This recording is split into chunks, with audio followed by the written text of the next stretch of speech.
our first speaker today, this morning, and that's Leo Mazow.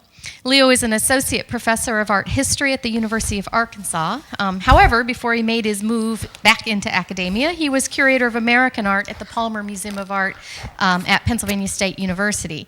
While he was there, he curated a number of exhibitions that were very well received, one including Taxing Visions, Financial Episodes in Late 19th Century American Art. Another one which got quite a bit of attention, Picturing the Banjo, Arneson and the Object, and Shallow Creek, Thomas Hart Benton, and American Waterways. Leo's most recent publication, Thomas Hart Benton and the American Sound, won the Eldridge Prize this past year from the Smithsonian American Art Museum for Distinguished Scholarship in American Art. His current project is entitled Hopper's Hotels, Edward Hopper and the Promise of American Mobility. Leo's talk this morning is The Sound of Saving Souls, George Bellows, Billy Sunday, and Religious Hyperbole. So welcome, Leo.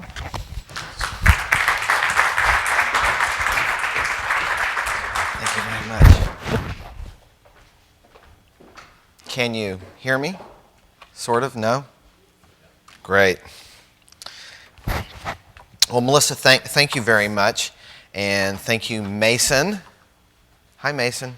And everyone else on the staff here. Mason's very busy making sure everything works out just fine. And it's really an honor to be up here up in Columbus speaking with you all about Bellows, to have Charlie Brock here yesterday, have Robert Conway here, and Melissa, and several others of you who have written on Bellows, certainly a lot more than I have. I was just talking to Bob Conway about the fact that his footnotes alone are a wonderful synthesis of some very interesting thoughts about technique and formal analysis and social history. And so I've had occasion to think about religion, and in terms of being a one-trick pony, I am interested in issues of sound in American art. And so Bellows famously told this reporter in the early 1920s, I arose surrounded by Methodists and Republicans. I'm not exactly sure what that means, but the role of religion, it's okay that I don't. The role of religion in Bellows' upbringing is pretty well known. He didn't come by the middle name Wesley without good cause. His devoutly Methodist mother, Anna, fervently hoped her son would work his way up the clerical ladder and one day attain the title of bishop. Mrs. Bellows immersed her son in the back and forth, the amen and hallelujah punctuated sermons and orations at the city's First United Methodist Church. And Sunday Sabbath observance meant abstaining from all activity except reading the Bible, of course. And it was during this compulsory peace and quiet that Bellows, as we know from his biographies, began to draw. As a child, he and his family often summered at the Methodist camp meeting ground at the Chautauqua up in Lakeside, Ohio, on the shores of Lake Erie. In addition to swimming, sailing, playing tennis, and participating in revivals and Bible study, Bellows, who apparently had an amazing singing voice, sang in the choir and regularly attended the so-called divine services. Following these Methodist services were the so-called love feasts. I like that title. This is actually, though, a practice that John Wesley borrowed from the Moravian agape meal. This gathering entailed the sharing of food and drink, and informal conversation in which community bonds were strengthened by way of kindness, empathy, and forgiveness. And it invariably ended in the singing of several hymns. We might summarize, then, that the love feast was a sonic spectacle as much as anything else. Okay, so granted, this brief recounting of Bellows' religious upbringing falls far short of explaining his religious subject matter in any meaningful way, but it does remind us that the worship, his Methodism, was about as musically and aurally enhanced as any branch of Christianity in the late 19th century. And it also serves notice that he experienced at a young age a form of Christianity that oscillated between sonic and performative highs and lows, between cacophonous volume and commotion on the one hand, and quietude and dutiful serenity on the other. It'll be important to remember this when we look at pictures of Billy Sunday, who also had little trouble migrating from loud and athletic to soft-spoken and tranquil. The back and forth between static and active, between heard and audible, suggests itself as well in Bellows' canonical early painting Shore House, a work from 1911 he based on sketches made some months earlier, in 1910, in Montauk, New York, where he and his wife Emma spent their honeymoon. When Bellows and his wife were there, the locale still maintained the brooding isolation suggested decades earlier in a story in Harper's Monthly. A guidebook noted that it was comparatively unknown except to a few sportsmen who were largely attracted to it because of its original wildness still intact. And as you can see, it's on the very fair eastern end of Long Island there. The Bellows literature is about split on whether this emblem, which you really can't miss, is a telephone or electrical pole, though a pole of this configuration could, and usually did, handle both functions. Most scholars have interpreted the pole as a sign of civilization reaching to the state of New York's easternmost projection into the Atlantic Ocean. More recently, though, the art historian Sarah Cash has discovered that there was in fact no telephone service or electricity in Montauk when Bellows and his wife were there, and the town would not be on the grid, so to speak, until 1926. Yet the pole's soaring verticality punctuates the right half of the picture plane, compositionally linking fore, middle, and background. It's hard to miss. And with this pole, it's of course difficult not to think of communication and electrical apparatuses within this remote spit of land. Bellows, that is, alternates between the promise of voice, oral and infrastructural connectedness, and the apparently well-known fact that Montauk was just about the last place you would visit around 1910 expecting telephone service or other amenities. The notoriously deafening, pounding surf meeting the seemingly muted structure only adds to the irony. But then again, with no wires on the telephone or electrical pole, maybe the joke is on us. What makes Bellows' trademark give and take here between daunting silence and reassuring voice especially intriguing, of course, is the pole's likeness to a crucifix, to a cross. Mentioned informally by many, the vast literature on Bellows and the larger topic of American art and religion, the resemblance here still has only been discussed once, and tentatively at that. In 1990, art historian Frank Kelly commented, quote, "We cannot doubt that Bellows was perfectly aware that the tall electrical pole, although nominally a reminder of civilization's long reach, was also powerfully suggestive of a cross." Well, why the hesitation, though? I mean, how many New England meeting houses and spire-bound churches would I have to show to make the analogy? And how much comparison to Bellows' graphic and painted versions of his El Greco-inspired crucifixion would it take to show that he was hardly averse to religious imagery? That's a pretty wild image on the right. It actually never even sold. It was a wildly unpopular piece. Based on a lithograph, which in turn comes from a drawing illustrating an Arthur Conan Doyle story for the International magazine, Bellows added several details, such as the soldier at the left in the painting version, that have less to do with scripture, of course, than with Doyle's plot. A point I want to make is that there are several works in Bellows' oeuvre like Crucifixion that present religious subjects in the service of something extending nonetheless well beyond Christianity. And we also find numerous pictures whose themes suggest religious interpretations, but the exact allusion remains unclear. And I join the, what we might call the surely this is religious refrain, but maybe not so quite so tentatively. It's hard not to go there. In her entry on Bellows' lone tenement in her small book from 1995, George Bellows, American Artist, the poet Joyce Carol Oates attempts to explain what she sees as the mystery of a painting that could be as at once disturbing and glamorous and yet strangely beautiful, both as a paradise and an inferno. But then Oates randomly interrupts her entry, and puts the matter in the hands of the divine, quoting Whitman's lines from Song of Myself, underscoring them with italics. I hear and behold God in every subject, in every object, and yet understand God not in the least. Bellows also has his share of, that's the first time I've done that, right? Has his share of completely secular works that nonetheless suggest a consonance with, and in some cases an indebtedness to, canonical, frequently pictured scriptural themes.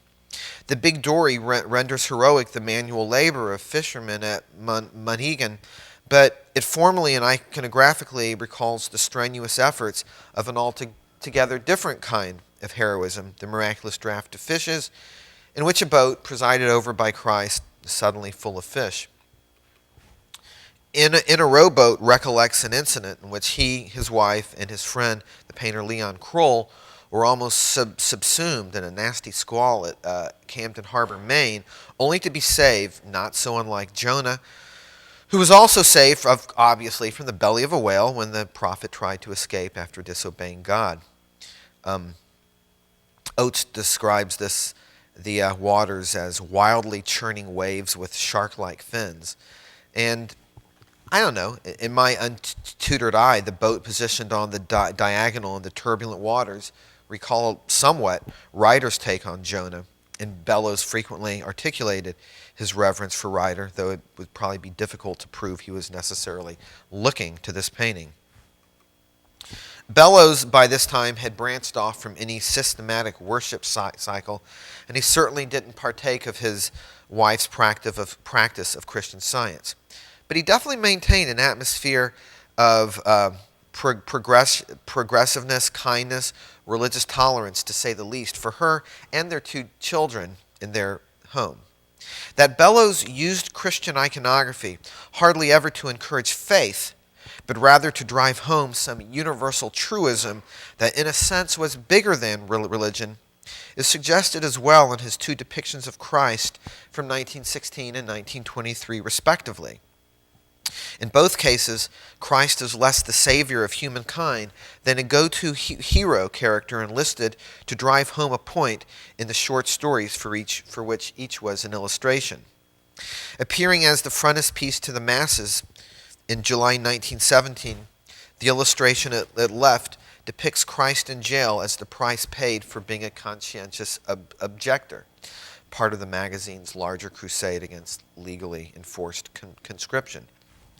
The work at right, funky to say the least, was one of several illustrations Bellows produced for H.G. Wells' time travel utopian novel Men Like Gods, first serialized in Hearst International magazine. Wells's narrative is a not so subtle critique of contemporary English problems of overpopulation, inequitable wealth distribution, and war and national defense. The narrator, when Mr. Barnstaple, one of the contemporaries to travel to the utopian future, is persecuted when he decides that he's going to side with the so-called socialists that he meets.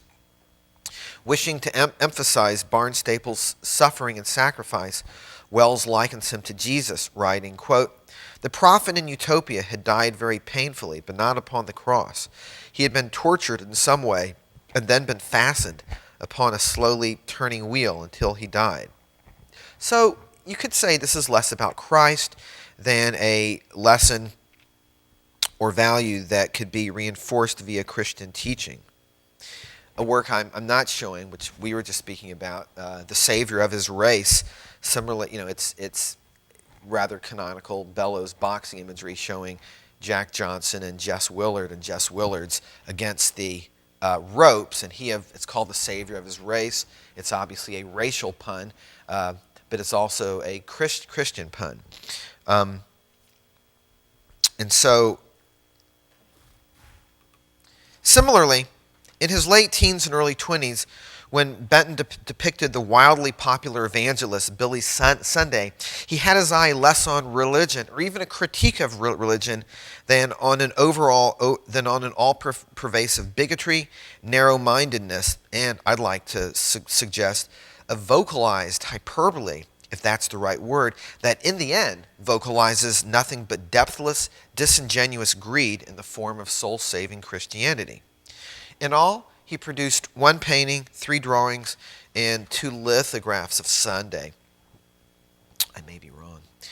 Bellows made his stance very clear in a statement to the magazine, The Touchstone, in this wonderful article from 1917, and these oft-repeated lines are worth repeating now in near entirety, I think, because they speak to his use of religion to address problems bigger still, but easily manipulated by it. He commented, "I like to paint Billy Sunday, not because I like him, but because I want to show the world what I do think of him. Do you know, I believe Billy Sunday is the worst thing that ever happened to America. He is death to imagination, to spirituality, to art. Billy Sunday is Prussianism personified. He is against freedom. He wants a religious autocracy. He's such a reactionary that he makes me an anarchist." And that line in itself could be the topic of a lecture on Bellows, believe me. You can see why I like to paint him and his devastating Sawdust Trail, a term I'll talk about in a minute. I want people to understand him. Produced from 1915 through 1921, Bellows' Billy Sunday pictures mark the artist's most protracted and deeply invested artistic foray into popular religion. It provided for Bellows a test case for exploring the expressive possibilities of religious exclamatory hyperbole, and particularly its sonic, performative, and otherwise physical character. So who is this guy? Well, the Reverend William Ashley Sunday initially gained fame as a Major League Baseball player, starting with the Chicago White Stockings, who was then traded to the Pittsburgh Alleghenies and eventually the Philadelphia Phillies, a fact noted by virtually all his press. As he traveled from town to town, setting up these enormous makeshift tabernacles, press photographer after photographer would ask the baseball-turned minister to pose in baseball stances. You would not have to twist Sunday's arm very hard to do this. They joined Sunday's massive following in recognizing the consonance of those poses with his athletic style of preaching. They also would be all too familiar with the manner in which Sunday and his promoters applied a certain baseball vernacular to the business of saving souls. Devil, you're out. You're safe with Jesus. You can never strike out with the Lord. All this surely did not go unnoticed by Bellows, who had lettered in the sport in high school, who started and excelled at shortstop at Ohio State, who would be scouted by the Cincinnati Reds, who even played what we today would call semi-pro ball in New York. Bellows might have been well aware that prior to the Philadelphia campaign, which those are depictions of, Sunday's most successful revival previous to that ended in 1912-13 with a 49-day stop in his hometown of Columbus. With a childhood rich in exclamatory revivalist Methodism, Bellows had his share of reasons for taking an interest in his fellow Midwesterner Billy Sunday. Sunday's popularity stems in part from being at the right place at the right time.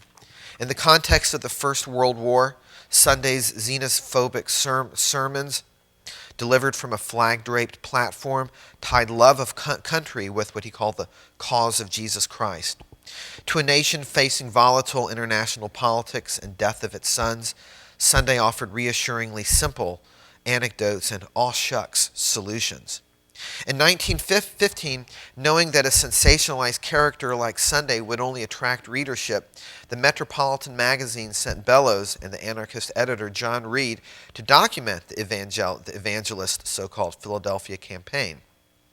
which was to date his most comprehensively reported and widely attended revival. The literature says that there were only 40 or 42,000 converts there, but those are just people who would walk up and be saved. Hundreds of thousands of individuals actually attended this. Emphasizing its the painting you see here, the Sawdust Trail, is based on the similar drawing originally illustrated in Metropolitan with the title Billy Sunday on the Job.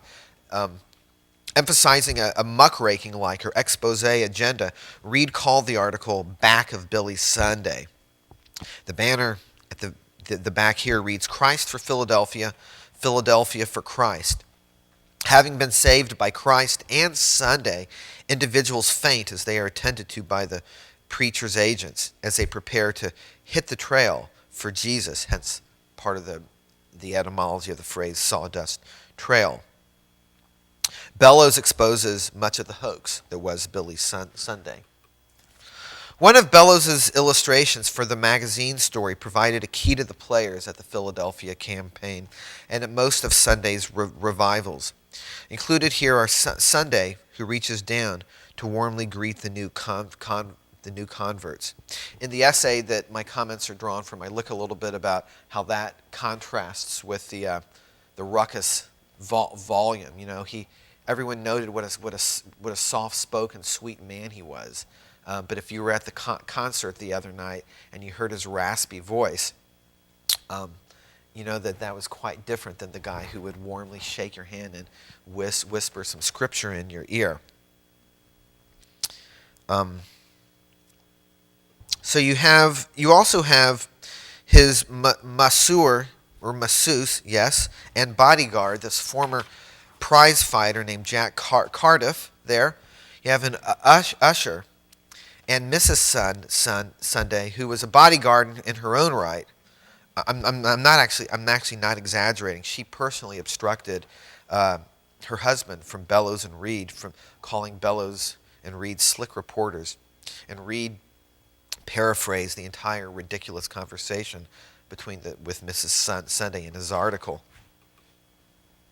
Bellows took special notice of the many music makers in the Sunday machine, from piano player B.D. Ackley to the choir members to the cruciformed back at upper right of Homer Rodeheaver, Sunday's musical directors. Now, one of the many gifts Sunday received in each city he revisited, you have a bouquet, hard to see here, with Sunday's name on the stage, attesting to the evangelist's fame. But Rodeheaver, who went by the nickname Rhodey, was, for a while anyway, almost as famous as Sunday, and many journalists speculated that Sunday could never have reached such success without him. It makes sense that Bellows makes him loom so large. Rodeheaver personally prepped the 2,000 individuals whose voices would form his chorus. While Ackley wrote much of the jazzy music, Rhodey personally chose the scores and actually published them through his corporation, the Rodeheaver Company. Rhodey was really a character. He was sued around this, just before this, for alleged breach of promise to marry. The year before he came to Philadelphia, he was quite a hit with the ladies, and there was a lot of press about this. Each engagement was made possible by Rodeheaver's detailed planning. One of the ways he prepped his audiences, winning them over in advance of Sunday taking to the pulpit, was by playing tunes specially requested by the likes of Elks and Rotarians, and especially by college students wanting to hear their fight songs performed. Now, there was a recording played at the wonderful piano concert the other night, but that's from the late 20s. Sound recording technology does not record the Philadelphia campaign, unfortunately. Muffled. And so I just wonder if you could say a little bit more about, if you would entertain that idea that Bellows is, he's, trying to hit the viewer really hard with the brash, chaotic sound of the converts below through his use of color, through form, and so on. And in that way might be working against how Billy Sunday's space would work to muffle those sounds. So it's basically a painting communicating sonically versus the acousticon performing that role. I agree with everything you said, but I have to say that thanks to Melissa, several of us got to see a number of these paintings in person. And this was in the New York venue of the Bellows show. And the only thing I can tell you that kind of defeats my argument is that whatever the word cacophonous means, you would not apply this to the paint handling here. It is a very lyrically, it is the most beautiful colore. It's really interesting modeling in terms of masses of paint. And so it's a little unfair to do this. I look at this and I think about comparisons others have made to Burial of Count Orgaz, in El Greco and paintings like that. Typical Baroque pushing and pulling up and down. And that evokes a kind of rustling of individuals. I totally get what you're seeing here. I think that there's a lot of both verbal and visual punning, and play is an aspect of it's a very loaded aspect of Bellows' work that I don't think has really received enough attention. Play in the traditional fun and playground sense, but also playing with, and we might even say messing with us. And I think there are formal consonances. There are a lot of works by Benton, for example, where I feel like I'm out on a limb talking about the evocations and associations. But I do think that the sense of compression here, of individuals falling down, he's appealing to popular ideas of what the sound of a crowd would look like. And, just from what I've read, just a few primaries. The sad fact is I've read more primary sources about Billy Sunday than I have George Bellows, unfortunately. I have yet to study the papers you all just bought. But people talked about how it was a very bewildering space. The term terra incognita is not one that Billy Sunday would use in a million years, but it is sort of an unmappable space, and it's a kind of sonically difficult to decipher space too, or at least the converts found it so.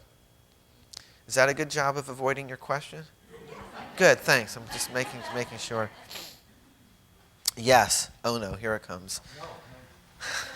Thank you. That was great. Thank you. That was really great. I really learned a lot, and it's a real pleasure to hear. I just wanted to comment on the lithograph a little bit, because it occurs to me that in that image, the person who comes off the best is Sunday.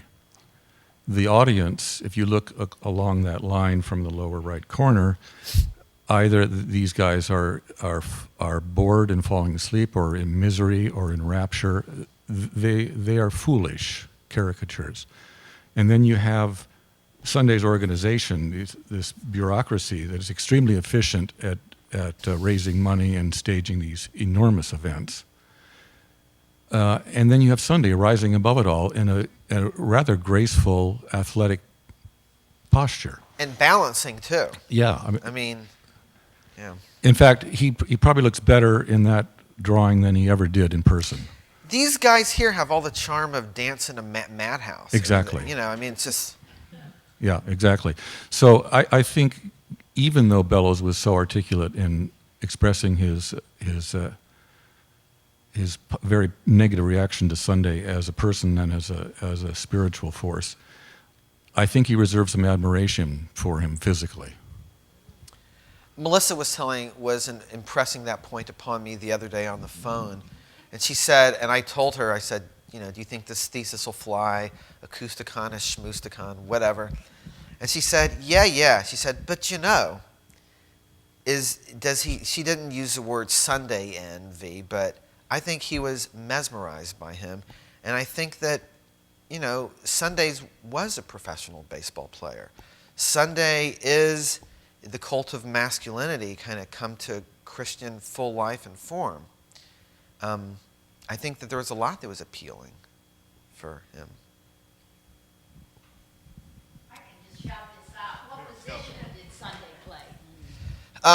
Sunday, well, you want to look at his baseball card and we can see? I saw his baseball card, but I didn't see what position. I don't know if it says. That's a good And it's question. interesting to see that then in 1887, businesses were profiting from, and vice versa, from athletes.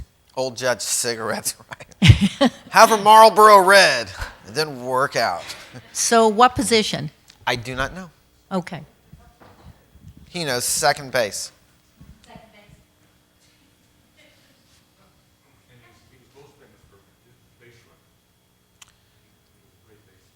Well, he was a great defender too. He got there wasn't an award called the Golden Glove then, but he was also a defensive force to be reckoned with as well, apparently. Actually, I have a question. I don't know where the microphone is. Can we go back to the print, the image that you had of the painting and the print just a minute ago of Billy Sunday?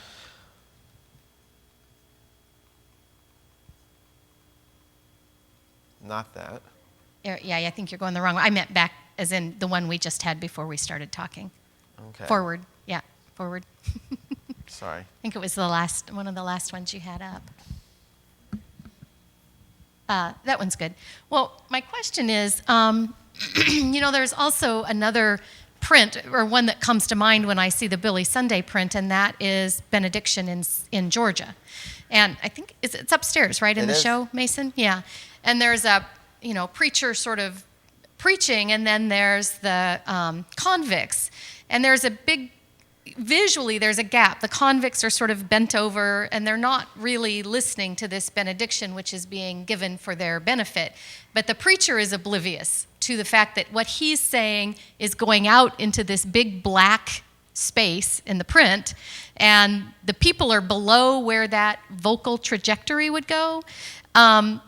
And I see the same thing as you were talking in the Billy Sunday, where there's an incredible physical trajectory of his arm that's vocal too, right? I mean, the arm and the mouth are lined up, but in fact, it's going out over the sort of huddled people. So it feels like, and even if, as you said, and I didn't think about that his voice, and Jennifer brought up, is projected and the people's sounds are muffled. It sort of feels that, like when you look at the people, you get that sort of white noise murmur that doesn't really articulate anything. And so to me, visually and then orally, there's a gap, there's a miss, that Bellows is doing in the physical composition and the figures that, and that has I think that's the critique, right? That Sunday's saying things that aren't really connecting in a human way, right? Well, I mean, remember also, this really is raised a high for the projection of voice. That's what Joseph Spiess had in mind. And the other thing is, to call this performative is, I mean literally, I don't mean Jenny Klein, I don't mean like performance theory. I mean in the most literal of senses, as in a traveling Broadway production. Remember, he's doing this several performances a week. And there is something kind of mechanical and robotic about all the poses that he takes, as if he's not really, you wonder, do you really believe the things you're saying? Are you personally invested? But yeah, are you suggesting somehow that he's thinks of himself in kind of, apocryphal, prophetic terms as being above the audience? Well, I guess I don't know what I think he thinks. Does. And the other thing to remember is that this is just a slice. This thing goes back hundreds of feet. This is an enormous structure. Mm-hmm. And these are just the front row seats. I guess just visually, if I was coming up with a composition of someone who is performing and connecting with an audience, I would make the trajectory of his finger lower, right? So those two people connect. But with Bellows, when the gist of the image is a kind of religious hypocrisy or a shallowness, in fact, the conveyor and the people to whom the benediction is to be for, there's a misconnect. They don't connect. There is a disconnect. Visually. There is a gap between speaker and spoken to. I think you're absolutely right. Yeah, so I don't think it's, I guess what I'm not saying is that Billy Sunday somehow thought, I mean, I think as you say that Reed, there's a kind of, I think he was genuine and maybe whatever, but there's a, visually there's a gap Billy that I think Sunday, is where Bellows just is like making what his an artist critique. says and an artist does are two very different things. What Billy Sunday says, I mean, to see between glib and intelligence, to see between, I mean, he says all kinds of whack things, to be quite honest with you, and they all have the canned charm of a press release, and they're said over and over and over. So, anyway.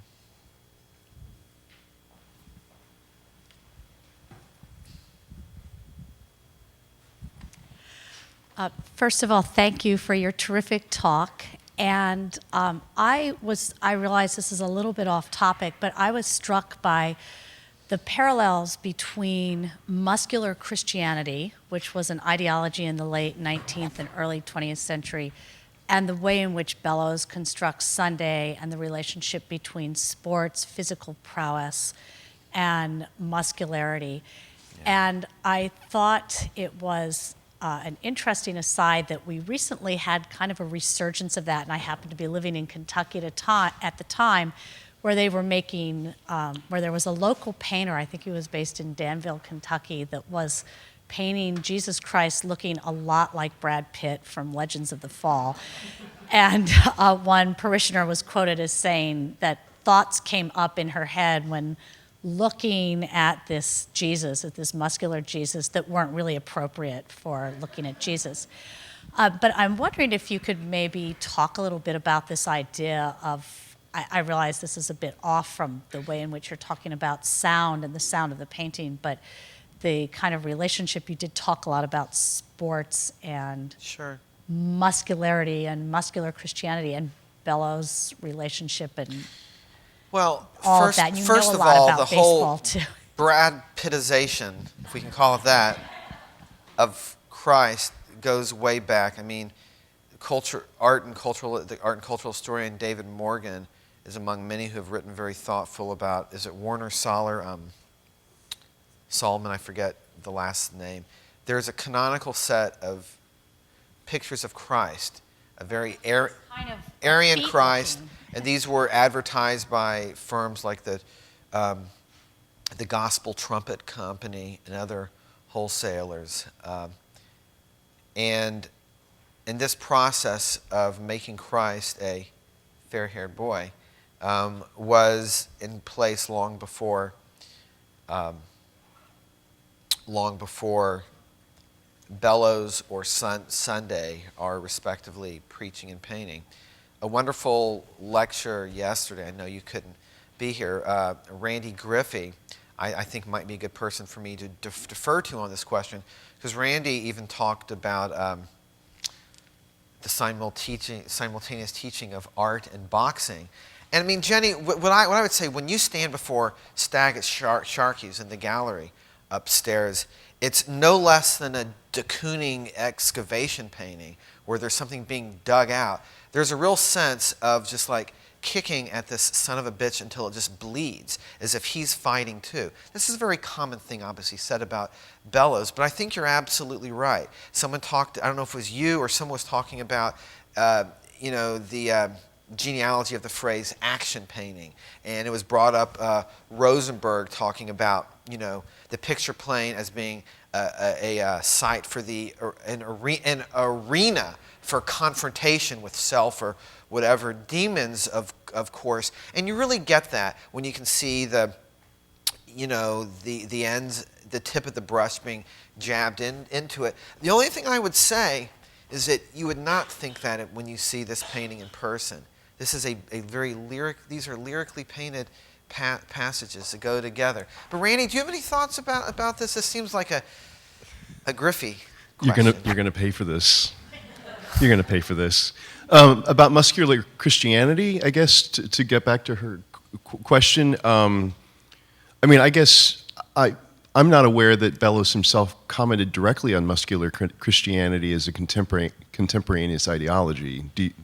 Do you know? I guess I'd...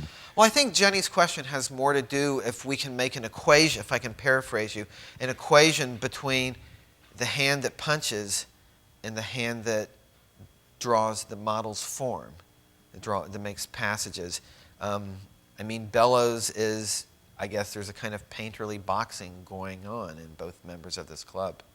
Am I paraphrasing you remotely correctly?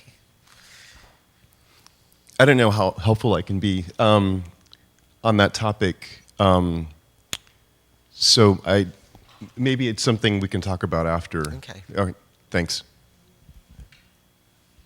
One more question. Oh, two more then. Two more. Well, the question I have is about the Sawdust Trail. It's such a complex painting, and you've really helped me see a lot of the important content in it. And when I first looked at it, I look at things that are light because they strike me as important parts of what is being communicated. And the light are the most important light things for me that I see are the converted. And then maybe up above some of the lectern. And the lead character, Billy Sunday, isn't light at all. I mean, what was he trying to show, and what's important in that painting? Well, one of the points that I believe, what I hinted at, which I firmly believe, is that Bellows is keenly aware that the same voice, the same organism that is just out of bounds, out of control, that can, scream at the top of his lungs, is also capable of quietude, which doesn't mean utter silence, but rather a hushing of all bodily mechanisms. He can console, he can lead to Christ with a loud voice, but he can also shake your hand with a soft voice. And, kind of like people writing about the outlaw, Jesse James. I see Billy Sunday as something of an outlaw figure. He's mythologized in much the same way Jesse James was. And, James, everyone says that as frankly psychotic as he was, before it came time for thieving and robbing trains, he was a soft-spoken individual, as if showing this, he's really one of us after all. And I think the quiet warmth of the embrace of the hand is Bellows, playing with these different parts of Sunday's sonic highs and lows. I just had a quick question here. I think these images are really powerful. I was just wondering, I know Bellows was very opposed to Billy Sunday, but indirectly he's also promoting him, and we're even actually thinking about Billy Sunday now. I'm just wondering, that seems kind of a little bit ironic, in a way he's promoting him too. And I'm wondering if maybe when people look at maybe the lithograph on the right, maybe some folks that are actually, that were moved by Billy Sunday, maybe they're looking at it in a different way. It's a good point. I think with any artist, it can be hard to tell whether they're celebrating and critiquing. And there's a slipperiness to Bellows that we would be foolish not to admit. If ever there's an artist that doesn't fall so easily into the either-or camp. Reed, with whom Bellows worked very closely on the conception of these drawings that appeared as illustrations. They spoke about this, and they, from what I can tell, played off one another's ideas. Reed, he's not, no one really hates Billy Sunday per se. And is it because they see him as the guy who will clutch your hand? But it's not like, I don't know that Bellows really, I think Billy Sunday was the part of a much larger whole. And I think you're right to say that maybe this triumphs him. But just because you have a triumphant pyramid of form doesn't mean that it's a heroic celebration of the person being painted. That's the only other thing I would say. And certainly a lithograph when you distribute a lithograph, you are distributing Billy Sunday. But there are so many other press images. I did not have to search very long and far on memory.loc.gov to find pictures of Billy Sunday trading cards.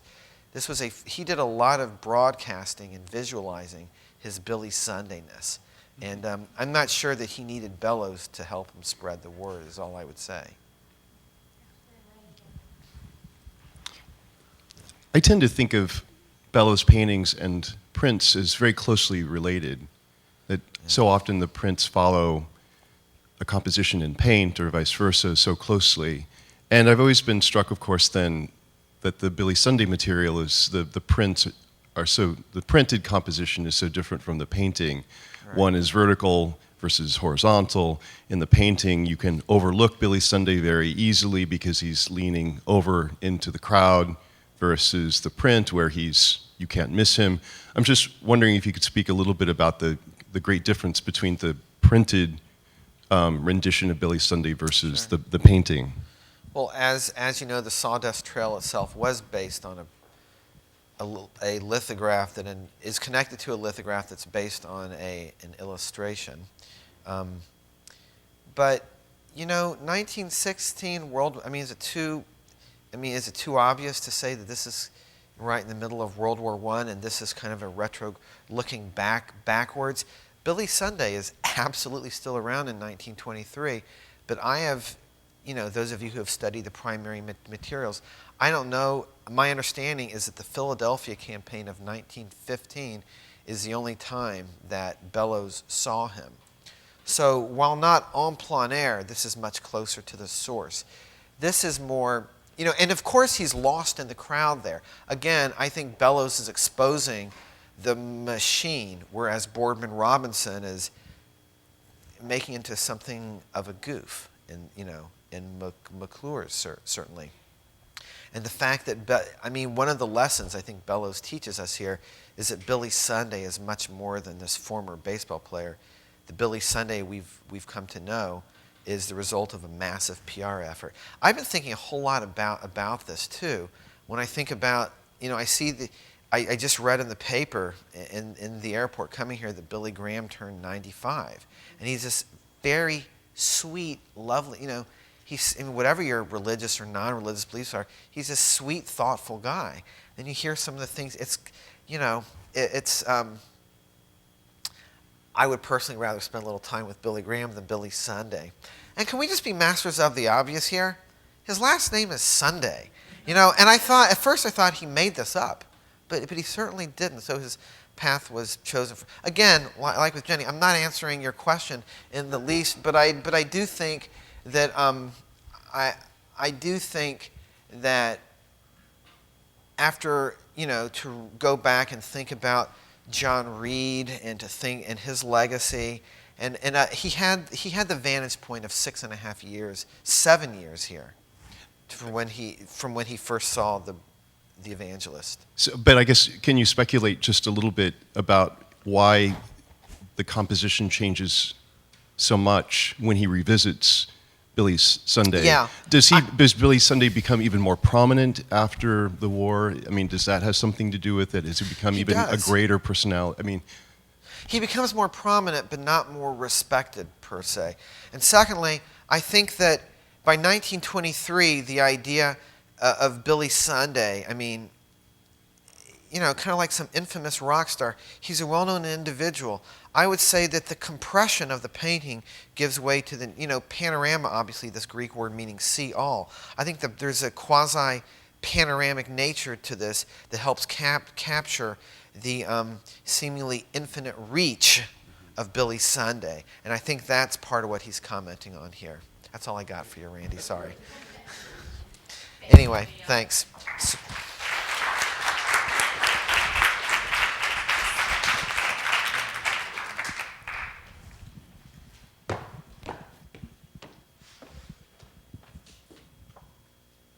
Oh, Leo, you left your things up here. I thought, oh my God, do I have two